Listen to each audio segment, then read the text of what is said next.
కలుగునుగాక, కృప కలుగునుగాక. దేవుని రాజ నిర్మాతల కిలలో జయము కలుగుగాక.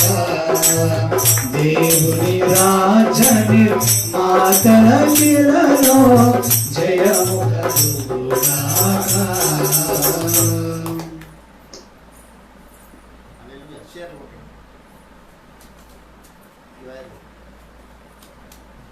దేవుడి పరిశుద్ధ నామానికి మహిమ కలుగును గాక. Gajwel agape full gospel church సభ్యులందరికీ, అదేవిధంగా ఆన్లైన్లో వీక్షిస్తున్నటువంటి వీక్షకులకు ప్రభువైన యేసుక్రీస్తు నామములో వందనాలు. దయచేసి మీరున్నటువంటి అన్ని ఫేస్బుక్ గ్రూప్స్లో షేర్ చేయండి. దేవుని యొక్క ప్రణాళికలో చిత్తములో ఉన్న వ్యక్తులు ప్రభు యొక్క వాక్యం చేత పురుకొల్పబడతారు, రక్షింపబడతారు. హల్లెలూయా. దేవుని వాక్యంలోనికి వెళ్దాము. ఇది వరకు చాలా పాటలు పాడుతూ మనము దేవుని నామాన్ని స్తుతించాం. సామెతల గ్రంథము 20వ అధ్యాయం. సామెతల గ్రంథము 20వ అధ్యాయము దయచేసి 11వ వచనమును నేను చదువుతూ ఉన్నాను. దయచేసి అందరూ కూడా జాగ్రత్తగా ఆలకించండి. దేవుడు మనతో ఏం మాట్లాడదలుచుకున్నాడు. సామెతలు 20వ అధ్యాయము 11వ వచనం. బాలుడు సహితము తన నడవడి శుద్ధమైనదో కాదో, యథార్థమైనది కాదో తన చేష్టల వలన తెలియజేయును. చదవబడిన లేఖన భాగమును దేవుడు దీవించి ఆశీర్వదించును గాక. ప్రభునందు నాకు అత్యంత ప్రియులారా, ఇంతకుముందు దైవజనుడు చాలా అద్భుతమైనటువంటి సంగతులు మనకు తెలియజేశాడు. దేవుని సన్నిధి అంటే మనకు చాలా ఇష్టం ఉండాలి. దేవుని సన్నిధిని ప్రేమించాలి. దావీదు దేవుని మందిరానికి పోవడానికి తన శరీరము తహతహలాడిందంట కదా. నా శరీరము కేకలు వేయుచూ ఉన్నది అన్నాడు. దయచేసి మీరు ఆ మాట చూడండి. కీర్తనల గ్రంథంలో దేవుని మందిరపు యెహోవా మందిరావరణము చూడవలెనని నా ప్రాణము ఎంతో ఆశపడుచున్నది, అది సొమ్మసిల్లుచున్నది అంటాడు 84వ కీర్తన 2వ వచనంలో. జీవము గల దేవుని దర్శించుటకు నా హృదయము నా శరీరము ఆనందముతో కేకలు వేయుచున్నదంట. కొంతమంది శరీరం కేకలు వేస్తుంది ఎప్పుడు? ఆకలి అయినప్పుడు.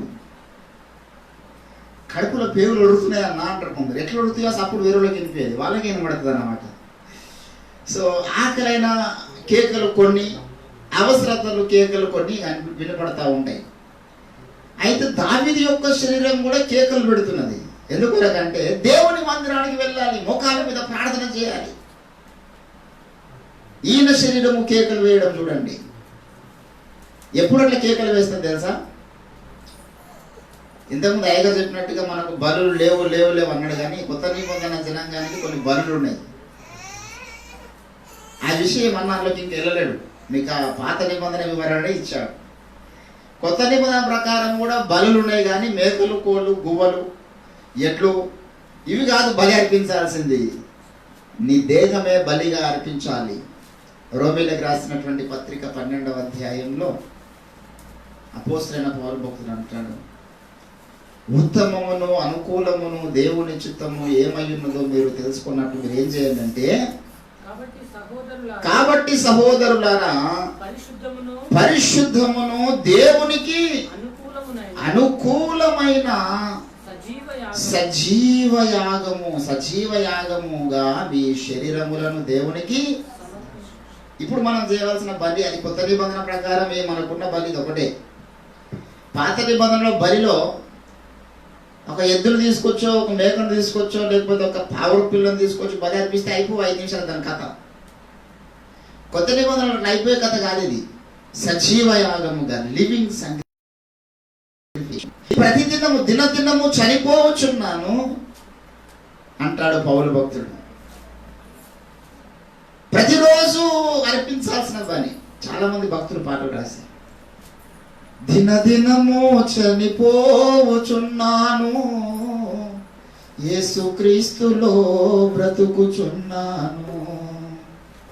చిన్న గొర్రె పిల్లను నేను, వదకు తేబడిన వదకు సిద్ధమైన గొర్రె పిల్లను.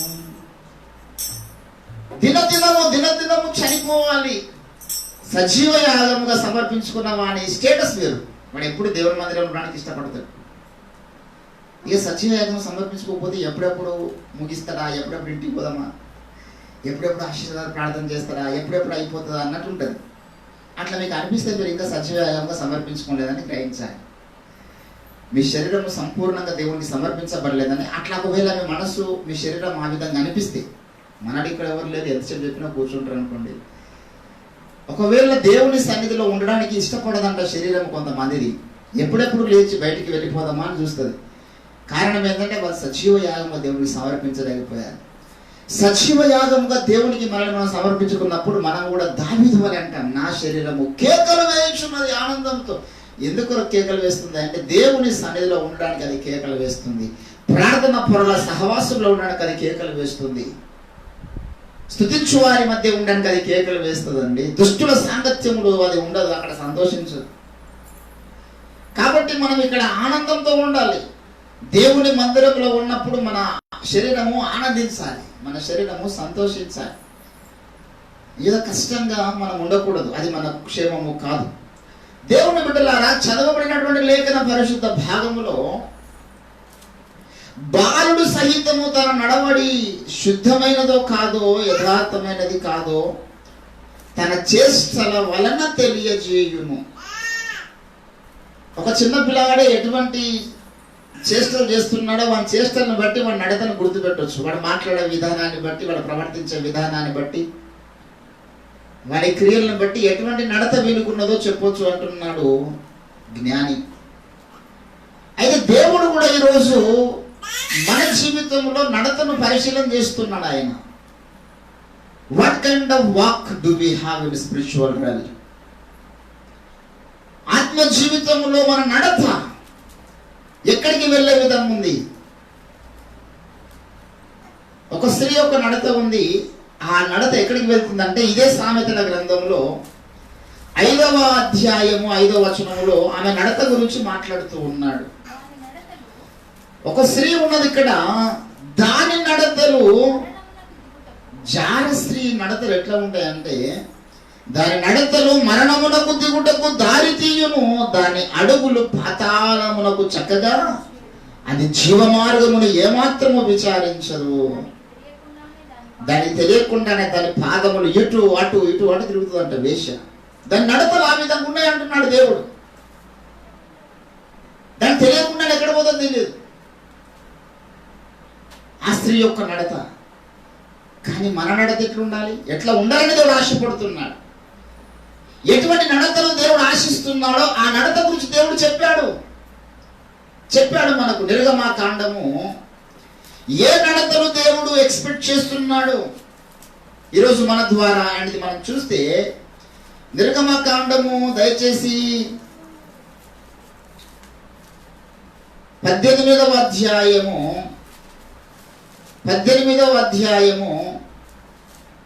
20వ వచనం చదువుదాం. నీవు వారికి ఆయన కట్టడలను ధర్మశాస్త్ర నిధులను బోధించి, ధర్మశాస్త్ర విధులన్నీ వారికి బోధించి, వారు నడవవలసిన త్రోవను, వారు చేయవలసిన కార్యములను నువ్వు వారికి తెలుపవలెను. ఏ విధంగా నడవాలి, ఏ విధంగా మీరు కార్యాలు చేయాలి, ఎటువంటి క్రియలు మీరు చేయాలి. దేవుడు మొదట చెప్పువాడై ఉన్నాడు. ఎట్లా చెప్తాడు మళ్ళీ ఆయన అంటే, చాలా ఇంట్రెస్ట్గా చెప్తాడు. అది కీర్తనల గ్రంథం 32వ కీర్తనలో దేవుడు అంటున్నాడు 8వ వచనము, నీకు ఉపదేశము చేసేదను, I am the best preacher for you. నీవు నడవవలసిన మార్గము నీకు బోధించేదను, నీ మీద దృష్టి ఉంచి నీకు ఆలోచన చెప్పేదను. రాత్రి మగలు నీ మీద తన దృష్టి, నేను ఎట్లా నడిపియాలి, ఇప్పుడు ఎట్లా నడిపియాలి, ఏ మార్గం నడిపించాలి, ఏ మార్గం నడిపించాలి. దేవుడు జాగ్రత్త కలిగి ఉన్నాడు మన నడత పట్ల. ఉపదేశం చేస్తున్నాడు, ఈ విధంగా మీరు నడవాలి. దేవుని బిడ్డలారా, చాలా మంది భక్తులు మంచి నడత నడిచారు, చాలా మంది చెడు నడత నడిచారు. ఇద్దరు వ్యక్తులు మనకు కనబడతారు రాజుల గ్రంథంలో. మొదటి రాజుల గ్రంథము దయచేసి 11వ అధ్యాయము 34 చదువుదాం. 31, 33 కలిసి ఉన్నటువంటి విభాగం. మొదటి రాజులు 11. ఇశ్రాయేలుల దేవుడైన యెహోవా సెలవిచ్చినదేమనగా, జనులు నన్ను విడిచిపెట్టి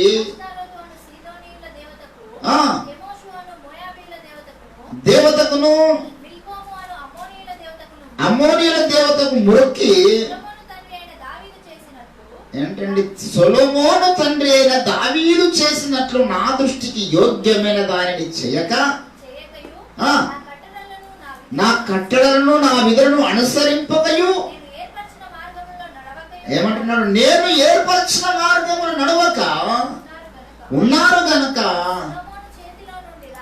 రాజ్యంలో కొట్టివేసిన. వాడిని అనుకున్నట్లు నడుస్తలేడు రా బాబు. ఇక వాంఛిత రాజ్యం ఎందుకు? నా విధులు నా కట్టడలు ఏవైతున్నాయో వాటి అనుసరించి నడిచాడు మీ తండ్రి. 34వ వచనము, రాజ్యము వాని చేతి నుండి బొత్తిగా తీసివేయక నేను కోరుకున్న నా సేవకుడైన దావీదు నా ఆజ్ఞలను అనుసరించి నా కట్టడలను అనుసరించను గనుక. దావీదేమో దేవుని యొక్క చిత్తానుసారంగా నడుస్తున్న వ్యక్తి. తన యొక్క జీవితంలో సొలొమోను నడతలు మధ్యలో తప్పించాడు దుష్టుడు. చాలా మంది నడతలు వాడు తప్పిస్తాడండి. దుష్టుని యొక్క ప్రణాళికలు చాలా అద్భుతంగా ఉంటాయి. యూదా ప్రవచన గ్రంథము ఆత్మ జీవితంలో దేవునితో ముఖాముఖి మాట్లాడుతూ దేవుని స్నేహితుడుగా ఉంటూ కొనసాగుతున్నటువంటి భక్త గ్రేసరుడు బిలాము. యూదా పత్రిక 1వ అధ్యాయము 10వ వచనం, వీరైతే తాము గ్రహింపని విషయముల గురించి దూషించు వారై వివేక శూన్యములకు మృగముల వలె వేటిని స్వాభావికముగా నాశనము చేసుకొనుచు ఉన్నారు. అయ్యో, వారికి శ్రమ కయీను నడిచిన మార్గమున నడిచి బిలాము బహుమానము పొందవలని బిలాము నడిచిన తప్పు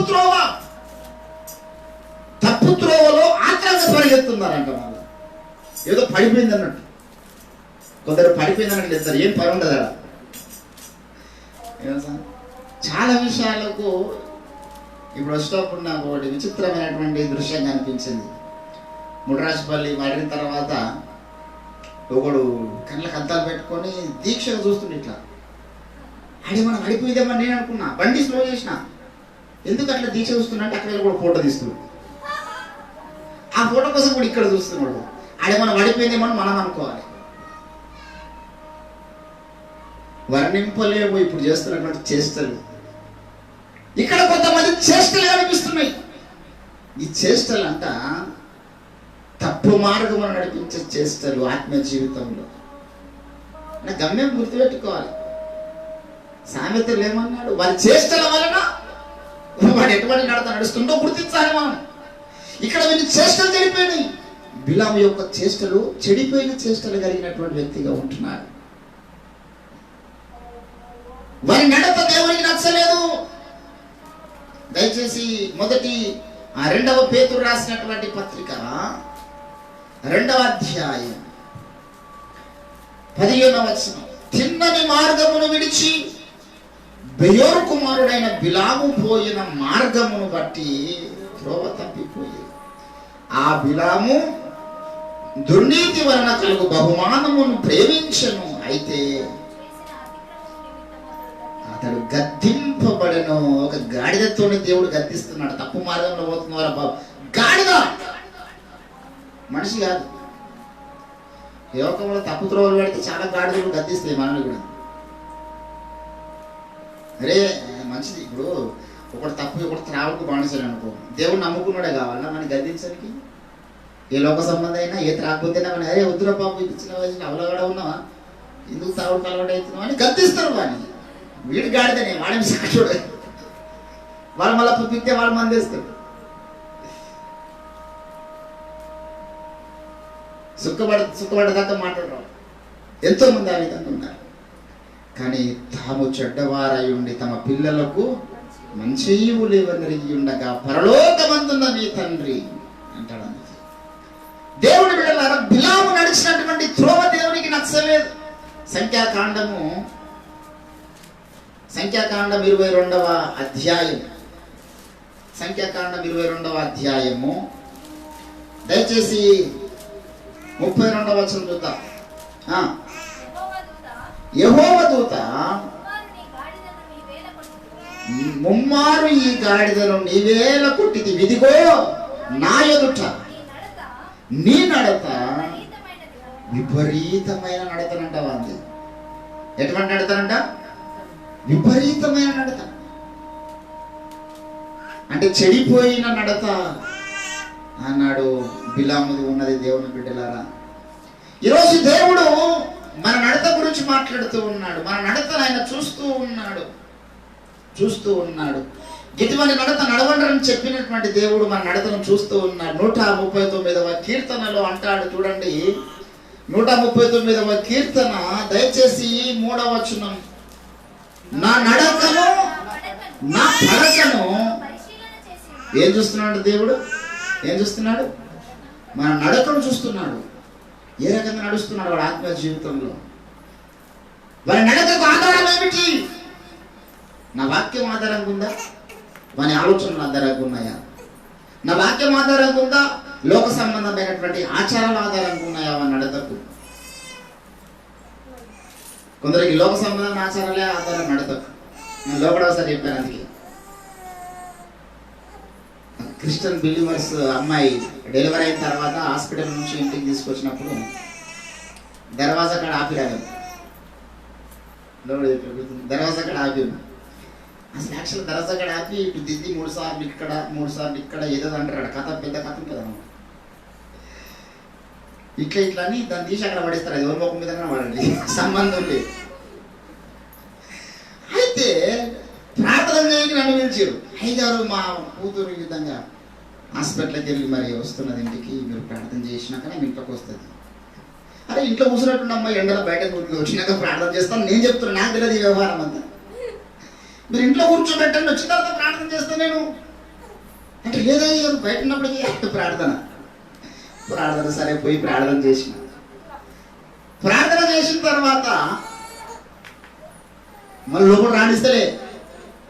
ఆ బైబుల్ తీసుకొచ్చి ఇంట్లోకి వెళ్ళి ఆ బైబుల్తో ఇట్లా 3 సార్లు రండి. ఇంకా నేను చూసి నేను బైబుల్ పడేస్తాను అనుకున్నా.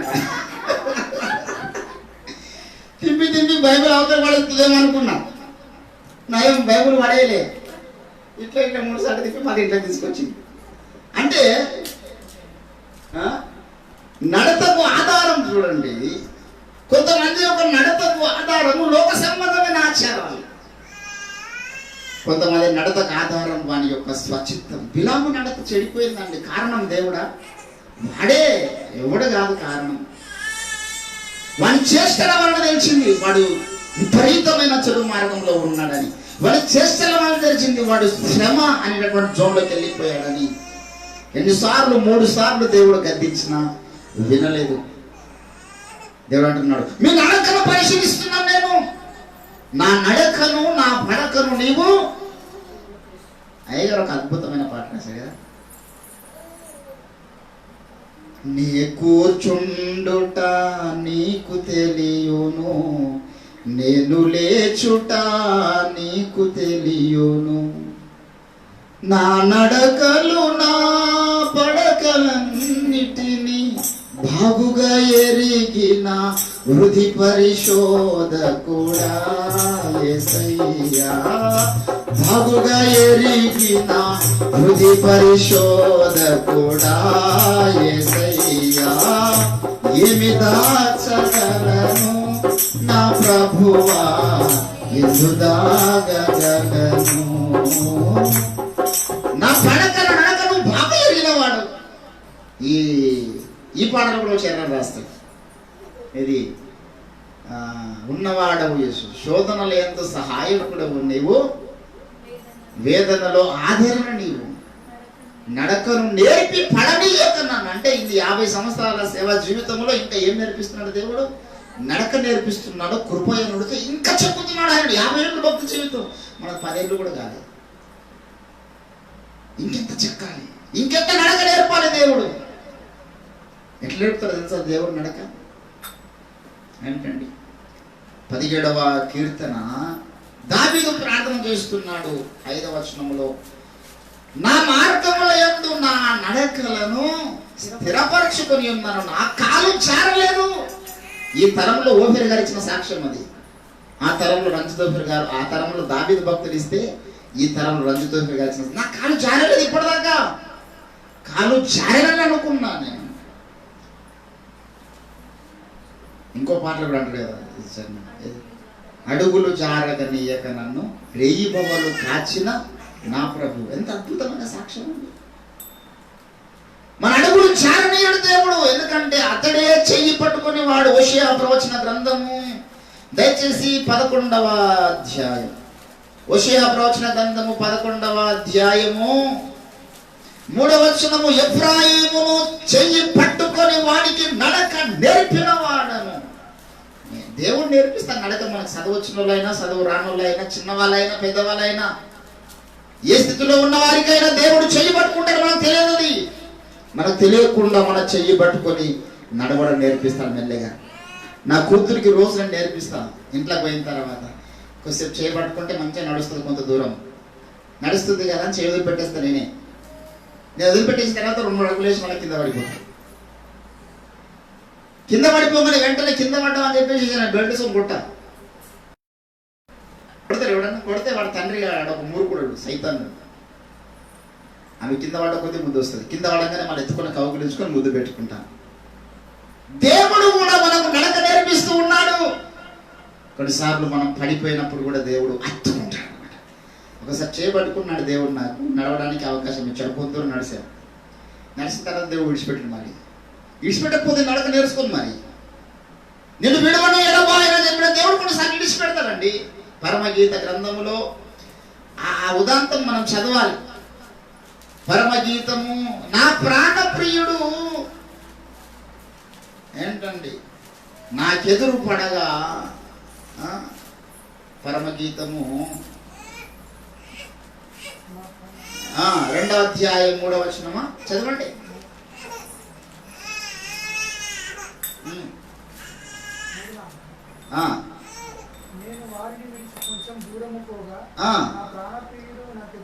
నా ప్రాణప్రియుడు నాకెదురు పడగా అంటాడు. ఇక్కడ ఒక మాట చూడండి, ఎన్నో వచనం అది? 3-4. 3వ అధ్యాయం 4వ వచనములో, నేను వారిని విడిచి కొంచెము దూరము పోగా నా ప్రాణప్రియుడు నాకు ఎదురు పడిన, వదిలిపెట్టక్కని అతను గట్టిగా అంటే అర్థమైంది. అప్పటిదాకా పట్టుకోండి, అప్పటిదాకా ఇడిచిపెట్టి. దేవుడు కూడా కొన్నిసార్లు ఏం చేస్తాడు తెలుసా, మనల్ని నడక నేర్పించడానికి కొన్నిసార్లు ఇడిచిపెడతాడు. పక్షిరాజు గూడు రేపి తన పిల్లలను అంటాడు. అందుకే పక్షిరాజు గూడు రేపి తన పిల్లలను ఎలాగూ మోసుకొని వచ్చును అలాగూ అనేక పర్యాయములు నేను చేస్తాను అంటాడు దేవుడు. ఎందుకో తెలుసా, పక్షిరాజు పిల్లల్ని ఎగరడం ఎట్లా అనిపిస్తుంది తెలుసా? తన చిన్న పక్షి పిల్లను తన భుజాల మీద, తన రెక్కల మీద తెచ్చుకొని మీది తీసుకెళ్తుందంట. మీది తీసుకెళ్ళి ఒక్కటిసారి వదిలిపెట్టేస్తుంది. అది ప్రాణవరానికి రెక్కలు ఆడిస్తూ ఆడిస్తూ ఆడిస్తూ మొత్తం కింద పడిపోయింది. నా పని అయిపోయింది అనుకుంటుంది. మొత్తం కింద పడే సమయానికి మా రివ్వు నా యొక్క కత్తి వచ్చి మళ్ళీ ఎత్తుకొని మళ్ళీ తీసుకుంది. దేవుడు కూడా చాలాసార్లు కలిసి అయిపోయింది నా పని, ఇంకా భక్తి జీవితం శూన్యం అయిపోయింది, నా ప్రయాసంతో వ్యర్థం అయిపోయింది అనుకునే టైంలో మళ్ళీ గమకు నుంచి పడుకుంటాడు దేవుడు. దేవుని బిడ్డలారా, ఈ లోకంలోనే ఒక పక్షి ఆ విధంగా నరక నేర్పితే దేవుడు మనకు వదిలిపెట్టువాడు కాదు. ఆయన నేను వదిలిపెట్టగా గట్టిగా పట్టుకొట్టిని. ఈరోజు దేవుడు మనకు నరక నేర్పడానికి ఇష్టపడుతున్నాడు. ఆయన మనసులో ఏముందో మనం చూడాలండి. భూమి మీద ఉన్నప్పుడే అమ్మాయి మనకు ఒకటి పాట రాసింది కదా, గోదావరి గట్టు ఉంది, గట్టు మీద చెట్టు ఉంది, చెట్టు మీద పిట్టు ఉంది, పిట్ట మనసులో ఏముంది ఇడికి చూస్తుంది. మరి దేవుని మనసు చూడరా? గోదావరి గట్ట అంట, గట్టు మీద చెట్టు అంట, చెట్టు మీద పిట్టలంట. పిట్ట మనసులో ఏముంది, అది ఏమంటున్నది? ఎందుకు అవన్నీ? అవతల అమ్మాయి మనసులో ఏముంది, అబ్బాయి మనసులో ఏముంది? దీవరాత్రములు ఇక మనసు అంతా ఇక హృదయం ఎక్కడున్నది, హృదయం ఎక్కడున్నది, నీ చుట్టూనే తిరుగుతున్నది ఆ జోన్లో కాదు. ఎప్పుడు ఏసాయి చుట్టూ తిరిగాలి, అప్పుడు ఏసాయి మైండ్ కొంత అర్థమవుతుంది అని. So what kind of love? So what is the beauty that God's love? దేవుడి ప్రేమను ధ్యానించాలి. నడక నేర్పుతున్నప్పుడు దేవుని బిడ్డలారా, దేవుడు వెంటనే విడిచిపెట్టు నడక నేర్పువాడు ఆయన. ఆయన అన్నాడు మత్తయి సువార్త 11:29, నేను సాత్వికుడను, దీన మనస్సు గలవాడను గనక మీ మీద నా కాడు ఎత్తుకుని నా యొక్క నేర్చుకునండి. నేర్పిస్తారా బాబు మీకు ఎత్తుకున్న వాళ్ళను? నేర్పించువాడు ఆయన. సామెతలు 22:6 అంటాడు, బాలుడు నడవలసిన త్రోవను వానికి నేర్పము, వాడు పెద్దవాడైనప్పుడు దాని నుండి తొలగిపోడు. బాల్యంలో ఉన్నప్పుడు దేవుడు నేర్పిస్తాడు. మనం కూడా అందరం పిల్లలమే. పౌలు అంటాడు 1 కొరింథీ 3:2, మీరు క్రీస్తునందు పసిబిడ్డలే అని నేను మిమ్మల్ని పాలతోనే పెంచితే కానీ బలమైన ఆహారం మీకు నేను పెట్టలేదు. మీరు పాలు త్రాగవలసిన వారే. ఆ 1 యోహాను 2వ అధ్యాయం 1వ వచనంలో కూడా నా చిన్న పిల్లలారా ఏంటంటే 1 యోహాను 2వ అధ్యాయం 14వ వచనంలో నా చిన్న పిల్లలారా, 1 యోహాను 2వ అధ్యాయం 18వ వచనంలో నా చిన్న పిల్లలారా. చిన్నపిల్లలైన వారికి నేర్పించేటటువంటి విధులు కొన్ని దేవుడు నేర్పిస్తాడు. ఈరోజు దేవుడు బిడ్డలారా, మనము నడక మనము నేర్వాలి అని దేవుడు ఆశపడుతూ ఉన్నాడు.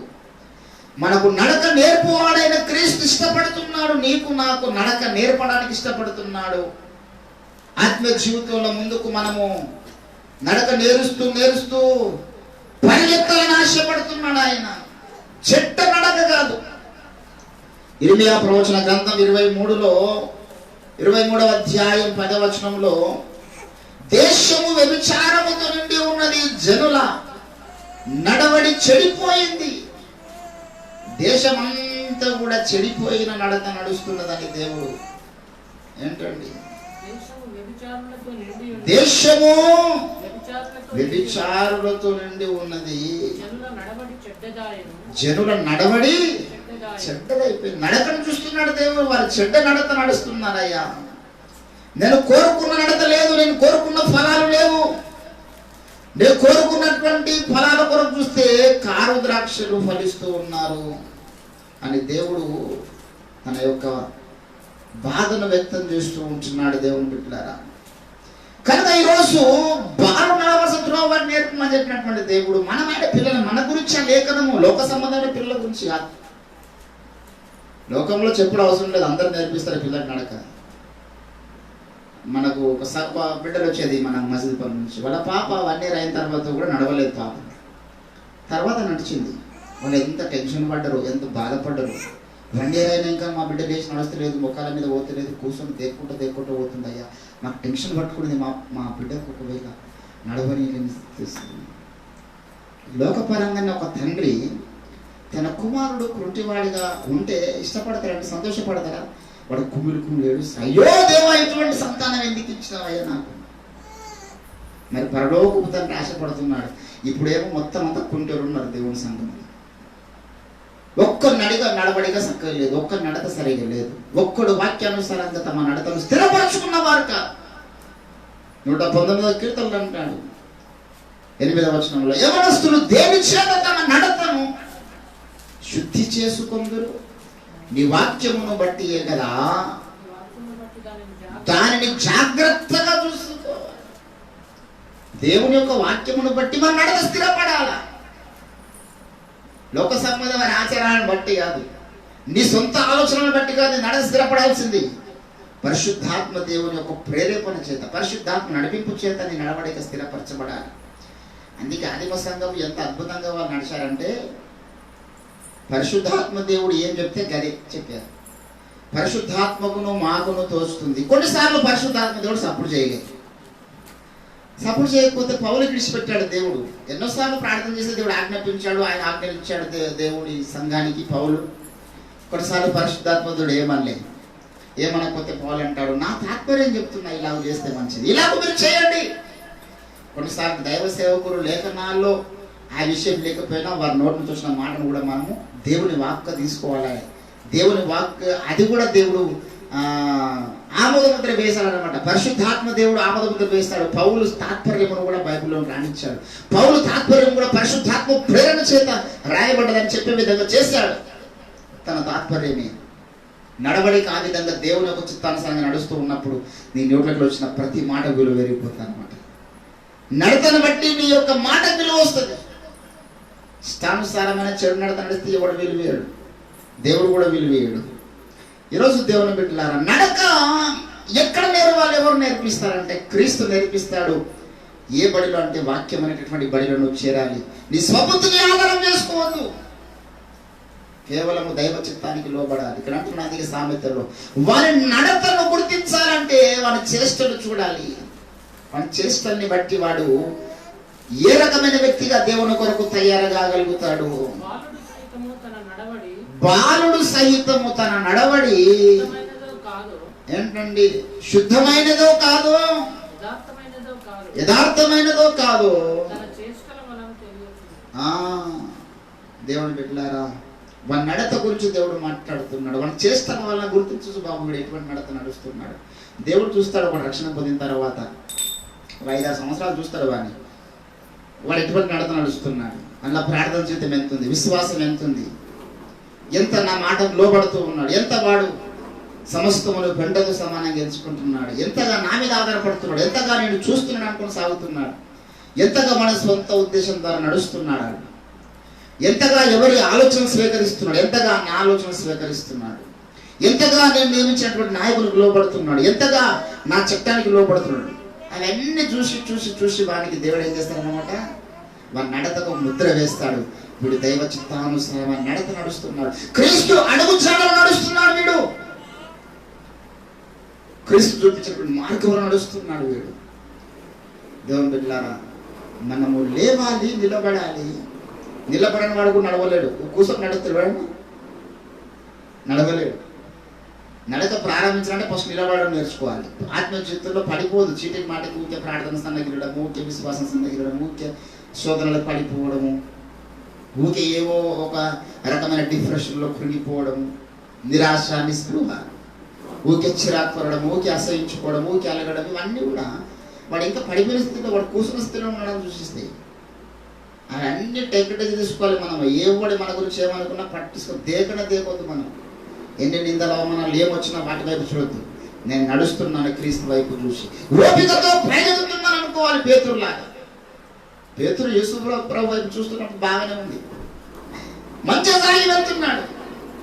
ఎప్పుడైతే యేసు ప్రభు మీద నుంచి తన దృష్టిని పక్కకు మళ్ళించుకున్నాడు, వెంటనే మునిగిపోసాగా. అయ్యగారు చాలా రోజుల కింద ఒక ఉపమానం చెప్పాడు. ఒక పిల్లి ఇంగ్లాండ్ దేశపు రాణిని చూడడానికి వెళ్ళిందంట, బయలుదేరి ఇండియా నుంచి. ఇండియా పిల్లి ఎక్కడికి వెళ్తుంది? ఇండియా పిల్ల కాదు, ఇండియా పిల్లి, క్యాట్. ఇంగ్లాండ్ దేశానికి వెళ్తుందంట. ఎందుకు? ఇంగ్లాండ్ దేశపు రాణి గారిని చూడడానికి వెళ్తుందంట.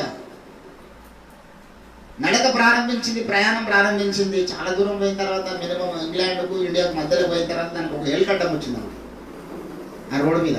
ఆకలి అవుతుంది, ఏం చేద్దాం, ఎలుకనేసేతో పనిలో పని ఇంగ్లాండ్ దేశం వరకు సరిపోతుంది అనుకున్నది. అది ఎలుక వెంబడి పరిగెట్టల కల్లా ఎలుక చూసి తిప్పింది, అది పరిగెత్తుంది, ఇది పరిగెత్తుంది, అది పరిగెత్తుంది, ఇది పరిగెత్తుడు. తీరా మళ్ళా 2 ఇండియాకి వచ్చేసి.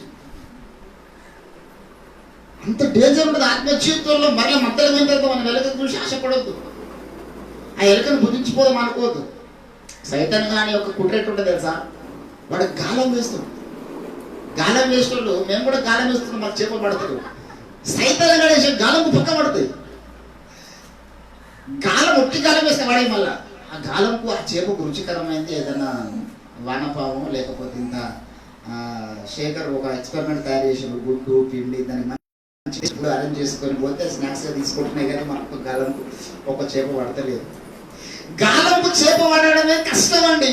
కానీ సాధారణ గాడు గాలం వేసినప్పుడు చాలా మంది పడిపోతున్నారు అన్నాడు దేవుడు బైబిల్లో. వాడు గాలం వేసి నరులను గుచ్చి లాగుచున్నాడు వాడు. నహూము ప్రవచన గ్రంథమా, హబక్కు ప్రవచన గ్రంథం 1వ అధ్యాయం 14వ వచనం.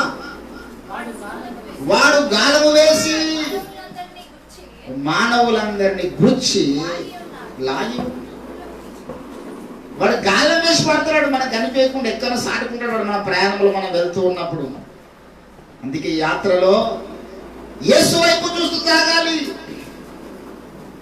యేసయ్య మీద మన దృష్టి, మన ఆలోచన యేసుక్రీస్తు మీద ఉండాలి. ఏంటండి అదే హబక్కూకు ప్రవచన గ్రంథము 3వ అధ్యాయం 19వ వచనం చివరి వచనం. అది ఏమంటాడు అక్కడ? ప్రభువు యెహోవాయే నాకు బలము. yes the Lord of Jehovah is my strength. నా కాళ్ళను లేడి కాళ్ళ వలె చేయును. ఉన్నత స్థలములలో నన్ను నడవచేయను. అక్కడ నడవాలి, మన వీడ కాదు. ఉన్నత స్థలములో నడవాలి, భూమి మీద కాదండి. పైన వాటి మీద దృష్టి పెట్టి నడవాలి. నా కాళ్ళను లేడి కాళ్ళుగా చేసి ఎత్తైన స్థలములో శక్తితో నిలిపి, నా కాళ్ళను లేడి కాళ్ళుగా చేసి శక్తితో నిలిపి, రక్షణ కేడము నాకందించి, రక్షణ అక్షయముగా తన భాష్యము చేర్చిన యెహోవా నా బలమా, యథార్థమైనది నీ మార్గం, పరిపూర్ణమైనది నీ మార్గం యెహోవా. ఉన్నత స్థలములలో సంచరించడానికి ప్రయత్నం చేయాలి. అక్కడ నడవాలండి. అంటే మనం రాకెట్ వేసుకుని పోయి నీలాంశంకర్ లేక అక్కడ చంద్రమండలం నడవడం కాదు. ఆత్మీయ జీవితంలో ఉన్నతమైన స్థలాలు కొన్ని ఉన్నాయి, దేవుడు పెట్టిన స్థలాలు. అందరూ అక్కడికి రారు. ఈ లోకం మీద వైరాగ్యం పుట్టినోడు వస్తారు అక్కడికి. కొందరు లోకం మీద వైరాగ్యం రాదు. చాలా విచిత్రం అది. కొంతమంది ముగ్గురు నలుగురు పిల్లల్ని కంటారు కానీ ఆ అమ్మాయిని చూస్తే పెళ్లి కాలేదు అనుకోలేము. అట్లా తయారవుతారు. విచిత్రం అనిపిస్తుంది. వైరాగ్యం రాలేదమ్మా, నలుగురిని అన్నాం కదా, పిల్లలే పెళ్లి వేసుకొచ్చారు. ఆమెకి పెళ్లి అనుకోవడం అట్లా తయారవుతుంది. వైరాగ్యం మీద వచ్చింది. వయసును బట్టి మన డిజైనింగ్ ఉండాలి. దేవుని బిడ్డలారా, ఎక్కలేని ఎత్తైన ఇక్కడ మీద ఓడమంటే అంత సాధ్యము కాదు. దేవుడే తీసుకెళ్ళి అక్కడ మనల్ని ఎక్కలేని ఎత్తైన కొండ మీద నిలబెడతారంట. హల్లెలూయా. ఎక్కలేని ఎత్తైన కొండ ఎక్కించుము నన్ను పరిశుద్ధ కొండ, ఎక్కలేని ఎత్తైన కొండ ఎక్కించుము నన్ను పరిశుద్ధ కొండ, చక్కని ప్రభుని మోము చూడా, చక్కని ప్రభుని నీ కొరకే నే వెదకేను దేవా, ఒకసారి కనిపించరావా, నీ కొరకే నే వెదకేను దేవా, ఒకసారి కనిపించరావా. ప్రభు మొర వినవా, ప్రభు మొర వినవా. ఎక్కలేని కొండ మీద నడవాలి మీరు అని దేవుడు ఆశపడుతున్నాడు. దేవుని బిడ్డలారా, నడకనే ప్రారంభించకపోతే పౌరులాగా మనం ఇంకా పరిగెత్తుతాం. మంచి పోరాటము పోరాడి తిని నా పరుగు కడముట్టించి తుదముట్టించి తిని విశ్వాసమును పాడుకుంటే ఇక మీద నా కొరకు జీవ కిరీటం ఉంది. జీవ కిరీటం అంటే అది మాట్లాడే కిరీటం అనమాట. జీవమున్న కిరీటం. పరలోకంలో కిరీటాలు కూడా మాట్లాడతాయి. అరే నీ కోసం నేను ఎన్ని రోజులు సిద్ధపడ్డా తెలుసా అని అది చెప్తూ పోయిన తర్వాత మనకు. ఎందుకంటే దాని జీవం లేదు కాదు. ఈ భూమి మీద కిరీటం అంటే జీవం లేని కిరీటం. అది ఏ కిరీటం ఇచ్చినా నెత్తి మీద జీవం లేని కిరీటమే అది. కానీ పరలోకంలో జీవమున్న కిరీటం దేవుడు మన కొరకు ఇస్తాడు. ఎవరికి తెలుసా? అది పరుగు పరుగు పరుగు పరుగున క్రీస్తు కొరకు పరిగెత్తేవాళ్ళు, సువార్త కొరకు పరిగెత్తేవాళ్ళు, సమస్తమును నష్టము ఎంచుకొని ప్రభు పని కొరకు పరిగెత్తే వారి కొరకు జీవ కిరీటము ఉన్నది. దేవుని బిడ్డలారా, ఈరోజు మన ప్రయాణం ఏ విధంగా ఉంది, మన నడక ఏ విధంగా ఉంది? ఒకరి నడక విచిత్రం అది. ఎంత దారుణమైనటువంటి పరిస్థితి చూడండి. లూకాసు వార్త 10వ అధ్యాయంలో 30వ వచనంలో వాడు దేవుని సన్నిధి విడిచిపెట్టిపోతున్నాడండి. విచిత్రమైనటువంటి కార్యం. లూకా 10:30లో అందుకు యేసు ఇట్లనెను, ఒక మనుష్యుడు యెరూషలేము నుండి యెరికో పట్టణమునకు దిగి వెళ్ళొచ్చు. ఎక్కడికి వెళ్ళాడు వాడు? అందరూ యెరూషలేము వెళ్ళాలని చూస్తే వీడు యెరికో వైపు వెళ్ళాలని చూస్తున్నాడు. మరలా దర్శనకు వెళ్ళడానికి చూస్తున్నాడు. సాతాను చెర కిందికి వెళ్ళడానికి చూస్తున్నాడు. సాతాను సామ్రాజ్యం కిందికి, సాతాను అధికారం కిందికి, సాతాను ఆలోచనల కిందికి, సాతాను ప్రేరేపణల కిందికి మీరు నడక. అటువంటి నడక కాదు మనది. మన నడక యెరూషలేము వైపు ఉండాలి. హల్లెలూయా. సీయోను పురము వైపు మన నడక ఉండాలి. యేసు వైపు మన నడక ఉండాలి. దేవుని బిడ్డలారా, ఈరోజు we should care about our walk. You are the responsibility about your walk. నా పక్కరికి సంబంధం లేదు. నా నడక గురించి నాకే సంబంధం. ఇంకో నడక గురించి నేను మాట్లాడొద్దు. దేవుడు మాట్లాడతాను అందరి నడక గురించి. కొందరికి అదేమో పరిస్థితి అర్థం కాదు. వాని నడక గురించి వాడు చూసుకోడు కానీ ఇంకోని గురించి మాట్లాడు. వాని ఆత్మ జీవితం వాడు జాగ్రత్త పరచుకోడు కానీ ఇంకోని గురించి మాట్లాడాడు. నా నడక గురించి నేను చూసుకో. 119 కీర్తనం అదే చెప్తాను. నిన్ను నీవు చూసుకో, నిన్ను నువ్వు పరిశీలించుకో. వేరే వాడు చూసినంత కాలం నీ పాపాలు నీకు అనిపించవు. నిన్ను నువ్వు చూసుకున్నప్పుడు నీవేదో నీకు అర్థమవుతుంది. ఎటువంటి నడక నువ్వు ఆత్మ జీవితం నడుస్తున్నావు, నీ గమ్యం ఏదో నీకు అర్థమవుతుంది. నీ నడక నువ్వు పరిశీలించుకుంటే, నీ చర్యలు మార్చుకుంటే, అక్కడ అంటాడు అందుకే సామెతలు, చేష్టలు మార్చుకుంటే. సామెతలు 20 మన మూల వాక్యము. తన చేష్టలు మార్చుకుంటే వాడి యొక్క గమ్యం మారిపోతుంది. ఎవరు మార్చుడు తెలుసా గమ్యాన్ని? Who will change your destiny? నీ ఆలోచన, నీ చేష్టలు, నీ ప్రవర్తన, నీ బిహేవియర్ మార్చుకుంటే గమ్యం మారుతుందని దేవుడు మాట్లాడుతూ ఉన్నాడు.